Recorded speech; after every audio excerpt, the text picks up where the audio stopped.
ओम शांति। सुनते हैं अव्यक्त बाप दादा के 23 मार्च 70 के मधुर महावाक्य। आज की मुरली में प्यारे बाबा ने 3 राज बड़े सुंदर खोले। पहला, तुम्हारी जय जयकार कब होगी, और दूसरा, पुरुषार्थ की स्पीड को ढीला करने वाली कौन सी बात है, और तीसरा, संस्कार मिलन की 3 बातें कौन सी हैं जिससे संस्कार मिलन हो ही जाएगा। तो आओ सुनते हैं। आज की मुरली होली के अवसर की है। सच्ची होली मनाना अर्थात बीती को बीती करना, ये है मुरली का सार। 23 मार्च 70। बाप दादा क्या देखते हैं और आप सब क्या देखते हो? देख तो आप भी रहे हो और बाप दादा भी देख रहे हैं, लेकिन आप क्या देखते और बाप दादा क्या देखते हैं? फर्क है वह एक ही है। बाप दादा हर एक के पुरुषार्थ की स्पीड और स्थिति की स्पिरिट देख रहे हैं, और जितनी जितनी स्पिरिट होगी उतनी स्पीड भी होगी। तो बाबा ने कहा, तो यह देखकर हर्षा रहे, स्पीड तेज होने से सर्विस की सफलता तेज होगी।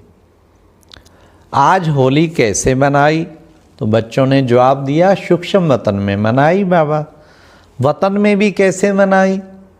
सिर्फ वतन में मनाई या यहाँ भी मनाई? सिर्फ अव्यक्त रूप में मनाई? होली मनाना अर्थात, अब सुनिए ध्यान से अर्थ, अर्थात सदा के लिए आज के दिन बीती सो बीती का पाठ पक्का करना, यही होली मनाना है। आप लोग भी अर्थ सुनाते हो ना। होली अर्थात जो बात हो गई, बीत गई, उसको बिल्कुल ख़त्म कर देना है। होली सो होली हो गई ना। बीती को बीती कर आगे बढ़ना, यह है होली मनाना, अर्थात होली के अर्थ को जीवन में लाना। पुरुषार्थ की स्पीड को ढीला करने वाली मुख्य बात यह होती है।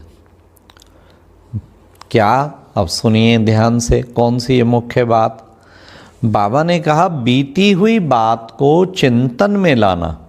अपनी बीती हुई बातें या दूसरों की बीती हुई बातों को चिंतन में लाना और चित्त में भी रखना।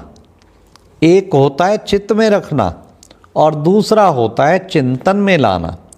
जो चित्त में भी ना हो, चिंतन में भी ना आए, और तीसरा होता है वर्णन करना। तो आज के दिन बाप दादा होली मनाने के लिए आए हैं, होली मनाने लिए बुलाया है ना, तो इस रंग को पक्का लगाना, यही होली मनाना है। होली के दिन एक तो रंग लगाते हैं और दूसरा क्या करते हैं, एक दिन पहले जलाते हैं और दूसरे दिन मनाते हैं। जलाने के बाद मनाना है और मनाने में मिठाई खाते हैं। यहाँ आप कौन सी मिठाई खाएंगे? रंग तो बताया कौन सा लगाना है, मिठाई क्यों खाते हैं? जब ये रंग लग जाता है तो फिर मधुरता का गुण स्वतः ही आ जाता है। अपने व दूसरों को बीती को ना देखने से सरल चित्त हो जाते हैं, और जो सरल चित्त बनता है उसका प्रत्यक्ष रूप में गुण क्या देखने में आता है? मधुरता।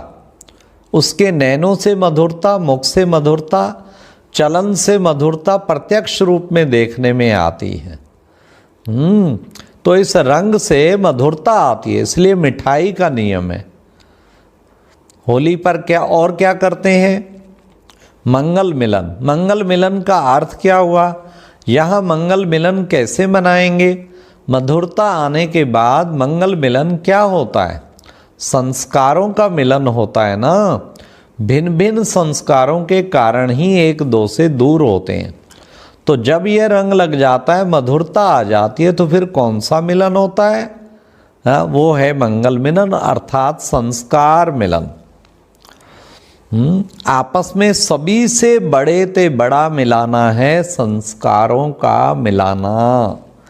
जब ये संस्कार मिलन होगा, अब ध्यान से सुनना, जब ये संस्कार मिलन होगा तब जय जयकार होगी। एक का दूसरे से संस्कार न मिले, वो मिला लेना, तब जय जयकार बाबा कहते। जब पुरुषार्थ की विधि संपूर्ण हो जाती तब ये सिद्धि भी प्राप्त होती।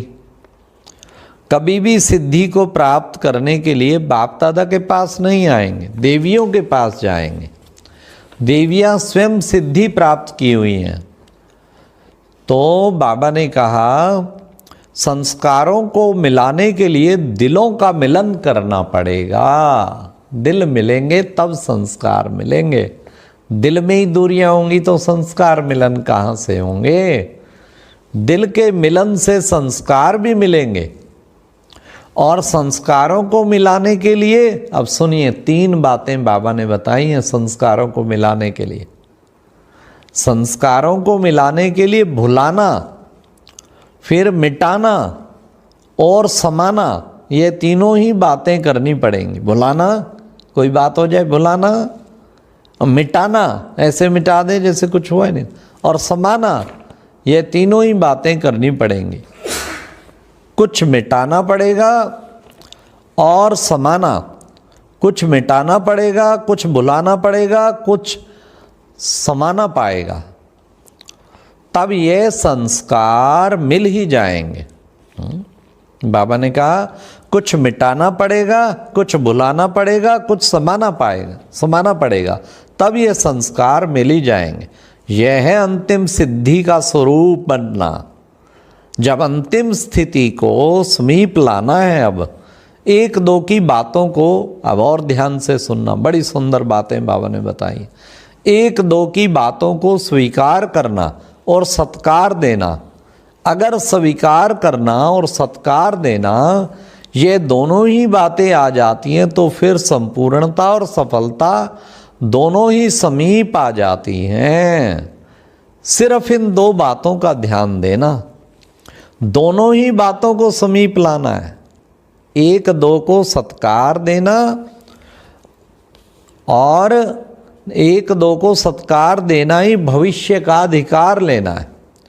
ये किनों की भट्ठी है मालूम है? इस भट्ठी का क्या नाम है? आप लोगों को तिलक की बजाय और क्या चीज़ देते हैं? औरों को तिलक लगाया, इस भट्ठी को लगानी है चिंदी। तिलक छोटा होता है, चिंदी बड़ी होती है। बड़ेपन की निशानी चिंदी है। तिलक तिलक तो छोटे भी लगाते हैं लेकिन चिंदी बड़े लगाते हैं। जब से जिम्मेवारी अपने ऊपर रखने की हिम्मत रखते हैं तब से चिंदी को धारण करते हैं। तो तिलक अच्छा हुआ, चिंदी अच्छी। आप सभी, बाबा ने कहा आप सभी सर्व के शुभ चिंतक हो। सर्वे सेबुल अर्थात शुभ चिंतक। तो इस शुभ चिंतक की निशानी चिंदी है और नाम है शुभ चिंतक ग्रुप। आपके शुभ चिंतक बनने से सभी की चिंताएं मिटती हैं। आप सभी की चिंताओं को मिटाने वाली शुभ चिंतक हो। तो बाबा ने कहा इस ग्रुप का स्लोगन कौन सा है? कौन सा है? बालक सो मालक। यह स्लोगन विशेष इस ग्रुप का है। अब नाम भी मिला, स्लोगन भी मिला, काम भी मिला। इस भट्टी में क्या करना है? भाषण भी ये करना है कि संस्कार मिलन कैसे हो, ये भाषण करना है। एक अनेकों को संपूर्ण संस्कार वाली बना ले तो क्या होगा?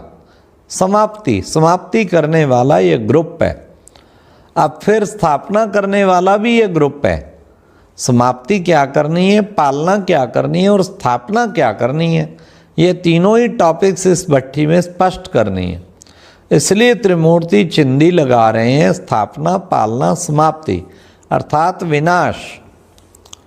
तो क्या क्या करना है इसको स्पष्ट और सरल रीति जो कि प्रैक्टिकल में आ सके, वर्णन तक नहीं, प्रैक्टिकल में आ सके, औरों को भी करा सके, ऐसी बातें स्पष्ट करनी हैं। फिर बाबा ने कहा बाप दादा के इस ग्रुप के बारे बाबा ने कहा जो बाबा के सामने बैठा है बाप दादा के दिल पसंद रतन हैं। पहले कौन आएगा? बाप दादा तो सभी को एक ही स्पीड में देख रहे हैं, इसलिए 1 2 नहीं कह सकते। इस समय सभी 1 की याद में नंबर 1 ही है। आप लोग भी जब स्पिरिट में और स्पीड में इस ग्रुप के समीप आएंगे, तब फिर आपकी भी सेरेमनी होगी।